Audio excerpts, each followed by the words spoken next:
25 years of fearless and impactful journalism. Good afternoon and welcome to the Midday News.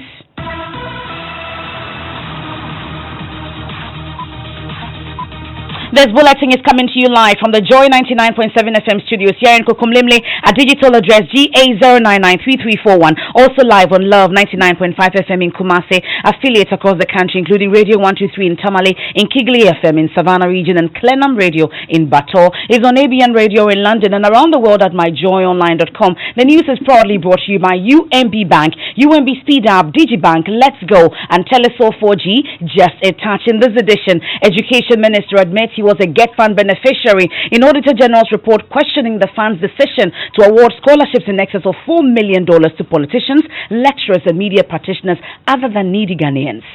2014, Harvard to the Safra,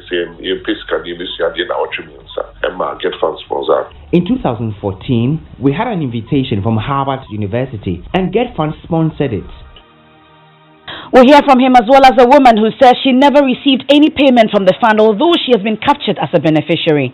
I was supposed to leave in September 2013, but as at the time the course was starting, the fees have not been paid. Because of that, I couldn't get to go. I had to defer the course.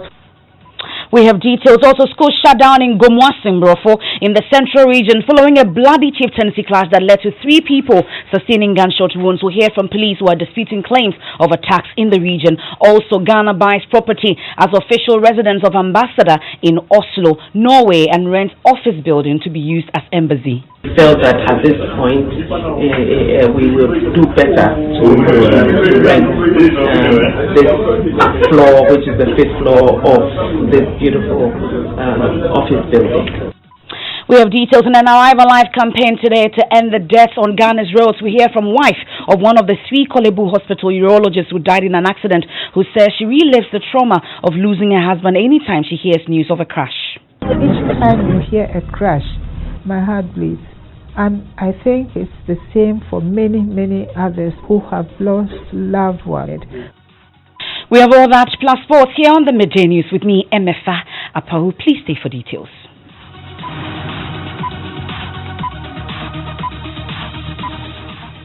And this afternoon, the Education Minister, Matthew Opoku Prempeh, has admitted he was a Get Fund beneficiary following the Auditor General's latest report, which is questioning the fund's decision to award scholarships in excess of $4 million to politicians, lecturers, and media practitioners, other than needy Ghanaians. Dr. Opoku Prempeh, Deputy Majority Leader Adjwasafo and Executive Secretary of the National Council for Curriculum and Assessment, Prince Ama, are among politicians, academicians, MPs, and media personnel included in a list of beneficiaries.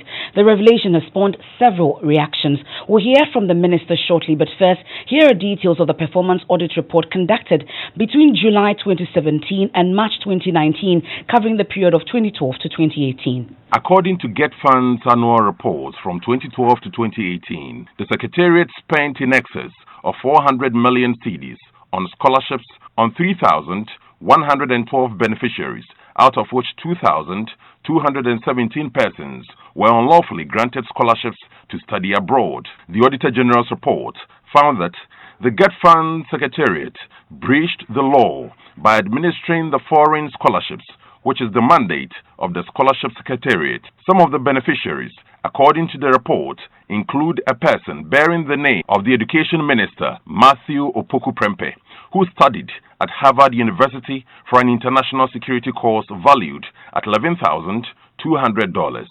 Another person who bears a name similar to Deputy Majority Leader Sarah Adjwasafo is also listed as having attended a conference at Harvard and benefited from a $12,000 allowance. The report highlights the huge amount of money spent on foreign scholarships could have paid for many more Ghanaians to gain tertiary level education as intended by the Act. It points out that gifted but needy students ended up borrowing from the Students' Loan Scheme or elsewhere, while officials who are highly placed in society took the scholarships not even for the awards, but for themselves. A former administrator of the Secretariat responded to the Auditor General's claim, saying, quote, "His quest to obtain value for money led him to take the interests of the country into consideration in all decisions made. The Auditor General concludes by saying it intends to serve the GET Fund with a notice of intention to disallow items of expenditure and may proceed to surcharge. That's the News Desk report. Now, following the expose, many of those listed have been reacting. Let's start with Dr. Opoku Prempeh, who has been explaining how he became a beneficiary. He spoke on Adum TV. Na asem no kredi anim me betina aban anemu tsana na do anemu Ministry of Education. There is no iota of truth in this matter. As a minister with oversight responsibility of a GET fund, I have not taken money from the fund. It is absolutely false. Me ya benjuma me koji adibia free GET fund mai. Na nukre wo pese efie mpemienu edi to na yini abamu ewo pale. The truth of the matter is, in 2014, we had an invitation from Harvard University to pursue a course, and GET Fund sponsored it. Parliament, GET Fund sponsor na so the I would not mention any names. Not all of us got the money from GET Fund. So 2014, Harvard to the suffering same in GET Fund sponsor. Now, you heard the Education Minister, Dr. Matthew Opoku Prempeh, speaking on Adum TV. On his part, Executive Secretary of the National Council for Curriculum and Assessment, Prince Ama, justified his inclusion. In a Facebook post, he says, "Mine was not a life of privilege. At many points during my education, it seemed as if I could go no further. It was a struggle to get into and through senior high school, as it was for my undergraduate and postgraduate studies at the University of Education, Winneba.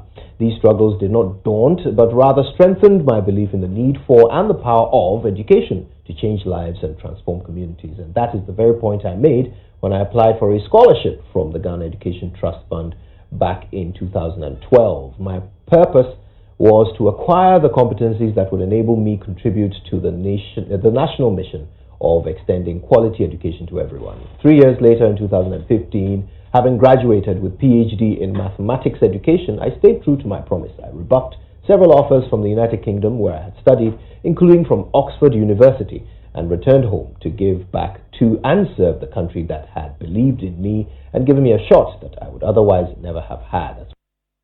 Now, Deputy Minister of Agric, Kennedy Osei Nyako, was also included in the list as having studied at SOAS University of London. He denies the claim. If it indeed is an official, authentic document coming from the Auditor General, then it will be unfortunate because there's no figure attached to my name. And why did the Auditor General put my name there? The Auditor General could have even gone further to investigate it and find out why my name was there.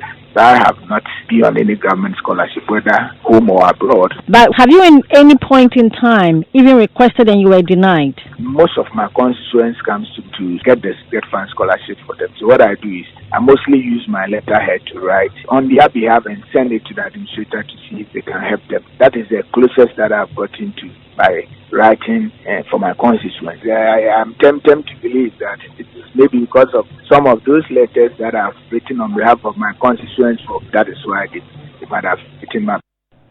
That's the Deputy Minister of Agric, Kennedy Osei Nyako. But one of those included in the list says she never received any payment from the fund. Ramana Sharif is questioning where the monies are. So in 2013, I got admission into the University of Reading to study MSc Communication for Innovation and Development. So after I got the admission, I was seeking for sponsorship and I applied at GET Fund.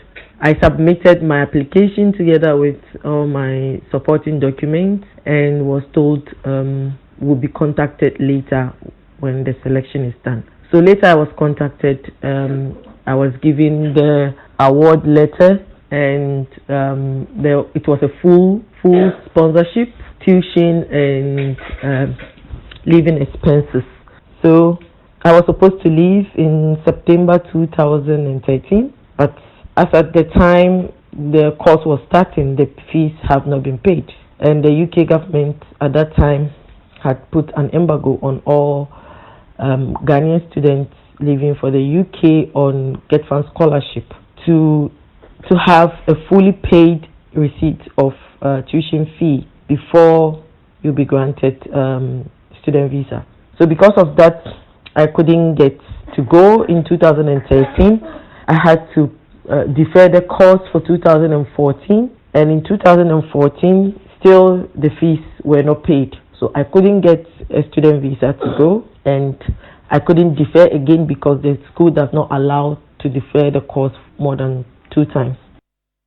Ramana Sharif is a former media practitioner. Now, officials of the Education Ministry and many others defending the award of these scholarships to politicians make reference to the Get Fund Act. My colleague Kojo Yankson joins me in studio to share some insights on this. Kojo, which particular portion of the act are they referring to, and what does it say? Now, Emefa, they refer to Section 2, subsection 2E of the Get Fund Act 2000. That's Act 518. Now, the Act says Get Fund is enabled, and I quote, to provide monies to support such other educational activities and programs for the promotion of education as the minister, in consultation with the board, may determine. Now, Director of Communications for the Education Ministry, Vincent Asifo, has been justifying the award of some 88 scholarships worth over $4.7 million to MPs, politicians, media practitioners, lecturers, institutional heads, and associates by referring to this same section of Act 518. Honorable Asifo Matthew Pokupempe, who benefited from 2017 till now. The Get Fund Act itself allows for some of these things. Under the law, I don't think that it is so much of a falter because it is covered, or they are covered by Section 2 E of the Get Fund. The most important thing is that there are a number of needy but brilliant students who have been awarded Get Fund scholarships from 2017 to 2018. And I think that sometimes some of these good stories will also have to be said for the Ghanaian public to also understand. So I don't think that it's comfortable for you to center this discussion around Honorable Advisor for the National Bureau. That's the PRO of the Education Ministry speaking on the Super Morning Show there. But the report also alludes to overspending by Get Fund, which the Auditor General found as unacceptable. What are the details? We also understand Get Fund has issued a response to this. Yes, well, first let's talk about what the audit report said. Table 4 in the report lays out all the funds allocated and disbursed on scholarships from 2012 to 2018. It shows that a total of 169,809,000 Ghana cedis was budgeted for scholarships over the 7-year period, but a total of 425,698,973 cedis was actually spent. Now, in the years 2012, 2013, and 2014, Get Fund overspent their scholarship budgets by over 300%. And in 2015, 2016, and 2018, the fund overran their budgets by over 100% each year. Now, the overspend in 2017 was the lowest, 60% more than budgeted. Vincent Asifo has been explaining this also. I'm saying that we couldn't have said that because they are debt, we won't give scholarships to people. It was the decision that was taken by the Board of Trustees that we have the mandate of the people. In fact, in 2016, when this government went to the people, they promised the promotion of education. What have you? We cannot come and say because we came to meet that we will promote education. It needed innovative ways, and that is why I think that it should be a feather in the cap of the current administration. Why don't we look at how it has been decreased from 300% to 100% for us to know the improvement? Now, Emefa, in the past couple of hours, Get Fund has responded to some of the auditor's findings, including the issue of overspending as pertains to 2017 and 2018. Now, they say there was no overspend at all in these 2 years. Now, while they agree that the amounts budgeted for the 2 years were 53,809,000 and 45 million cedis respectively, they claim that the amount spent in 2017-2018 academic year was 53,087,614 cedis, not the 86,620,697 cedis as reported by the Auditor General. Now, also, they claim they only spent 30,993,241 cedis in the 2018-19 academic year, and not 90,761,959. quoted in the AG's report. Lastly, with you, Kojo, the report also reviews that many people did not present correct documentation. Tell us about that. Yes, tables 5 and 6 of the Auditor General's report pay attention to the issue of proper documentation. Now, 7 key documents are required of each applicant before they can even be considered for a Get Fund scholarship. Now, for the first document, which is the admission letter, 40.1% of those who have been granted scholarships did not submit an admission letter. 79.9% did not submit proof of nationality. 65.7% had no CV. 57.2% had no past school certificates. 66.3% had no transcript. 88.5% had no national service certificate, and 85.7% of them had no recommendation letter. So out of the 3,112 beneficiaries over the 7-year audit period, only 12 of them provided all the required documents to be considered for a scholarship. Thank you very much, Kojo Yankson, taking us through all that we need to know when it comes to the Act. Well, the Education Ministry says it will take a second look at the Auditor General's report and re-examine the mode of administration of these scholarships and ensure it is in consonance with what the law states going forward. But this matter has garnered mixed reactions on social media since last night. Komladum joins me in studio with what people are saying. Tell us what people are saying. Well, Emefa AB tweeted at Abeku Little. He says, Get Fund had that coming, but this is extra disturbing. The list isn't even for relatives and children of and family and friends of government officials, but this time they themselves got a scholarship. Then he goes ahead to mention some of the names. Abna Achama tweeted at Achama says, I stopped believing in and following Get Fund after I passed the Ghana Bar, emerged as top student of my class and was not granted a scholarship for an LM in Cornell. Get Fund ? On Facebook, Sadiq Adam writes, Ministers living on Get Fund scholarship. Shaking my head, but well, this will also die down soon. And Alberta says Get Fund scholarship supporting needy but brilliant ministers. Those are some of the comments on this. And the talk is still ongoing on social media. One other controversial issue we'll move on to is this issue about residents in Norway, the embassy's residents and then offices. The Foreign Affairs Ministry has today told us about the purchase of a new property to serve as the official residence of the ambassador to Norway. The ministry has also rented the 5th floor of an office complex to be used as an embassy. The minority in 2018 claimed the government had planned to spend $12 million to buy a building in Norway, originally priced at $3.5 million. Government denied the allegation, insisting it had not reached any agreement to secure the property. Our presidential correspondent, Elton Brobe, has been speaking to the Foreign Affairs Minister, Shelia Yokoboche, in Oslo. We felt that at this point we will do better to rent this floor, which is the 5th floor of this beautiful office building. So the ambassador's residence is purchased by the country? Is purchased by the government. Is it the same thing that generated controversy? No, it's not. Not at all. It's a different property that we found. And usually that's what happens. You go, you talk to the owners, find out what they are paying, and so on and so forth, before you make a decision. Because we have a whole process, due process that we follow as government in the ministry, which goes through different processes, like I said.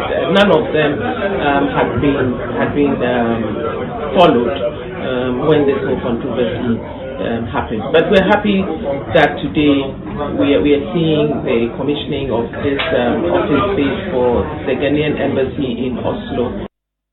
That's the Foreign Affairs Minister, Shelia Yokoboche, speaking to Presidential Affairs Correspondent Elton Brobe in Norway. You're still listening to the Midday News here on Joy 99.7 FM. Let's head to the central region now from Norway. Schools in Gomoas and Brofo, a farming community in the region, have been shut down after 3 persons were injured in the bloody chieftaincy clash over the weekend. Parents say they will not allow their children to go to school for fear that harm may befall them. They have rather sought refuge outside the community, hoping that the tension in the town will die down so they can return to their daily activities. Some parents and their children spoke to Adom FM's Kofi J. We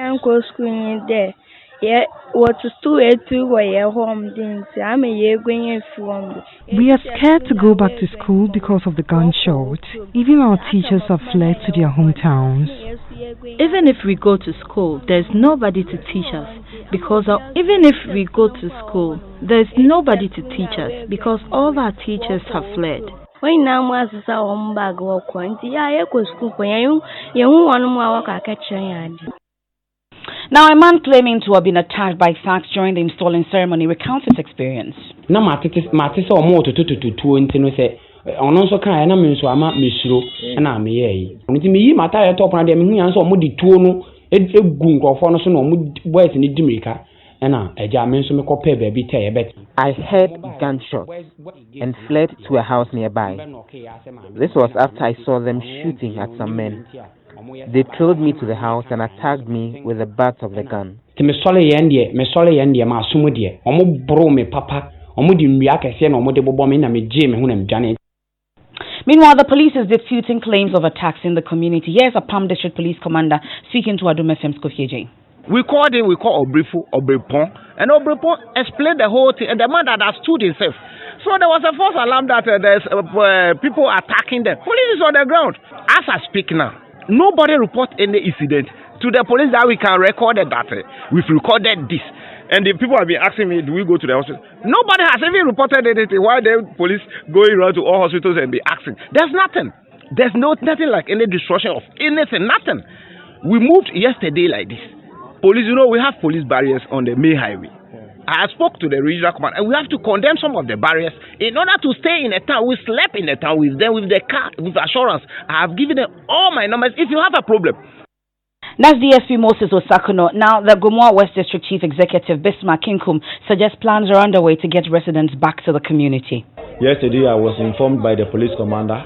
They provided security, but I also got information that for fear of their lives, the citizens of Simbrofo have actually run to Gomoa Improvement, not wanting to go back for fear of their lives. And so I am here to assure them of the necessary security measures that we have put in place and to enable them go back home. I have just spoken to Obrempong, the paramount chief, who also doubles as the president of the regional house of chiefs of Central Region. I have spoken to the commander. I have asked them that they should put some men in the Simbofo community. This is the Midday News here on Joy 99.7 FM. Our top story in this edition, Education Minister admits he was a GET Fund beneficiary. In Auditor General's report, that's questioning the fund's decision to award scholarships in excess of $4 million to politicians, lecturers, and media practitioners other than needy Ghanaians. Still to come in our Arrive Alive campaign to end the deaths on Ghana's roads. We hear from wife of one of the three Kolebu Hospital urologists who died in an accident. She says she relives the trauma of losing her husband anytime she hears news of a crash. Each time you hear a crash, my heart bleeds. And I think it's the same for many, many others who have lost loved ones. UMB was established in 1972 as the premier bank for the corporate and private sector in Ghana. From our very beginning, as the only Ghanaian bank serving all categories of businesses, we set a standard for excellence and innovation over the past 45 years. We've built a financially healthy and strong bank, demonstrated our commitment to our customers and to growing businesses, and exhibited originality and innovation at every turn. At UMB, our focus is built around people, service, products, and technology. These are the key to our present success and our future triumphs. At UMB, we're poised to make a difference not only with our customers, but also in the banking industry. We invite you to share in our future. Our future starts now with you. Now, thanks for staying with the best. Let's do sports. Hans Mensando. And the Ghana Football Association is expected to announce a new sponsor by the first week of March. The only running sponsorship currently is a broadcast rights with Star Times, which is valued at some $5 million. Jesse Japan is the vice chairman of the Premier League Management Committee. So, my last response to a similar question asked of me, I said everybody we need to speak to about sponsorship we have. The good thing is that technically more than 80% of the conversation has moved beyond the introduction, the paperwork. We are at the negotiation stage. I've always tried to limit the announcement of what's happening to the General Secretary to do. But as of now, there are two good proposals on the table, not from a title sponsorship perspective. Our thinking was for year one, we had to go through a motion of rebuilding the confidence of the sponsors to the game itself. My recommendation and the recommendation of many others was to try and segment the product and ensure that we're bringing sponsors into the Premier League from a category perspective. So you might have like an insurance category, you might have like a telecoms category. Yes. And so that's Jesse Apawu, the Vice Chairman of the Premier League Management Committee. That's your sports. Thank you very much, Hans. Now, the Consolidated Bank Ghana, entity selected by government to make payments to depositors of defunct microfinance companies and savings and loans institutions, says it will open new accounts for customers whose claims have been validated. This comes after President Akufo-Addo announced during the State of the Nation address that all customers of these institutions will be paid in full. Now, there's a statement from CBG outlining how the process will be. Komla Adom has been studying that. He joins us in the studio.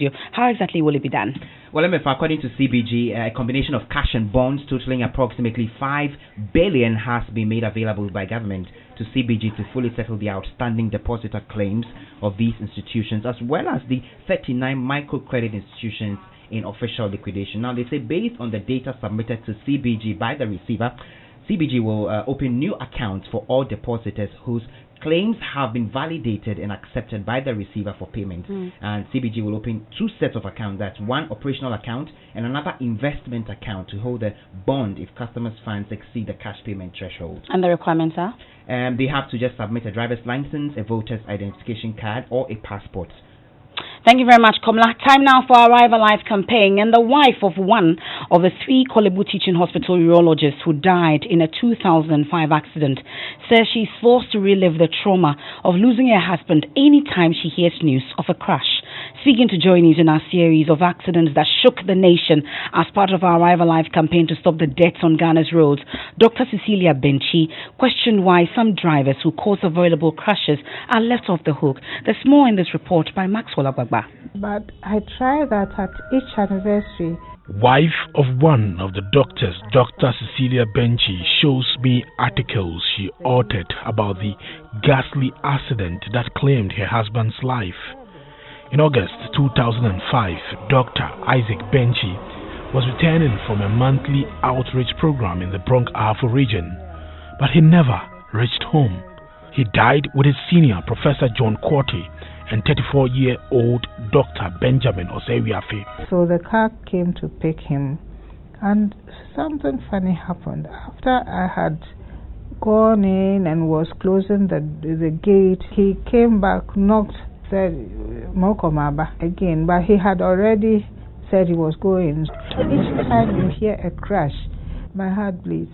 The carnage on our roads, they are man-made, I would call disaster. People are in prison for little things, but people are killing others on the road. I am wondering what happens to them.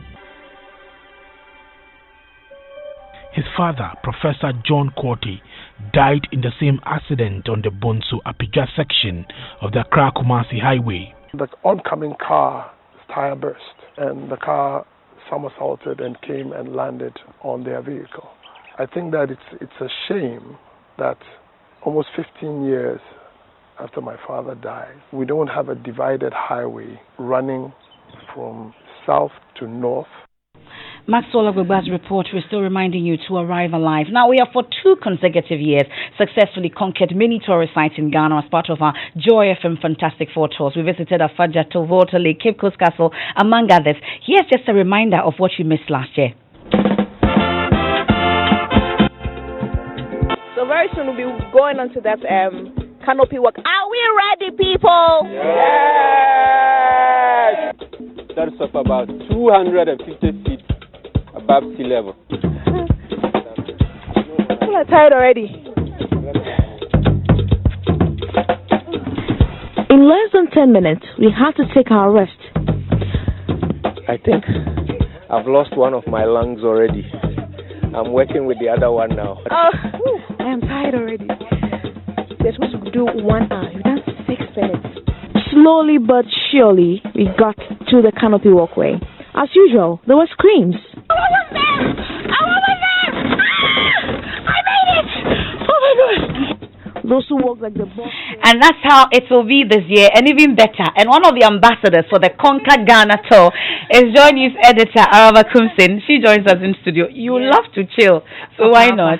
So where are we going? So we're going to Cape Coast, we're going to Kumasi, we're going to Kintampo, Damango, and Tamale. So we're really exploring Ghana. And some of the attractions, of course, are the Cape Coast Castle, Asimansu Slave River Site, the Minshia Palace Museum, Kintampo Waterfalls, the Mole National Park, Larabanga Mosque, and the Mystic Stone. It's going to be fantastic. And all this for how much?